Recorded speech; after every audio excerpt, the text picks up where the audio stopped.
लड़की ने अपनी शर्ट उठाई और पाया कि उसकी नाभि गायब हो गई है। फिर वह घबराकर अपनी पैंट उतारती है और देखती है कि उसके निचले शरीर पर नीला रंग है और जमीन पर उसकी त्वचा पड़ी है। कुछ दिनों बाद उसने अपनी पीठ पर मछली के गिल्स उगते हुए देखे और उसकी काली जांघों पर भी स्केल्स आए।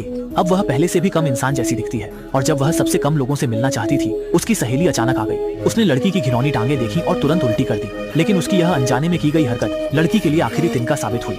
वह टूट गई और उस रात उसने खुद को सजाया और एक पार्टी में गई जहां उसने खुद को नशे में धुत कर लिया। उसकी सहेली समय पर पहुंच गई और उसे घर ले जाने की कोशिश की, लेकिन गुंडों ने उसे रोकने की कोशिश की। खींचतान में लड़की की पैंट उतर गई और उसकी काली जांघें दिख गई। लोग घबरा गए और घिन से देखने लगे। निराश लड़की रोते हुए घर भाग गई, लेकिन उसके निचले शरीर में बदलाव जारी रहा।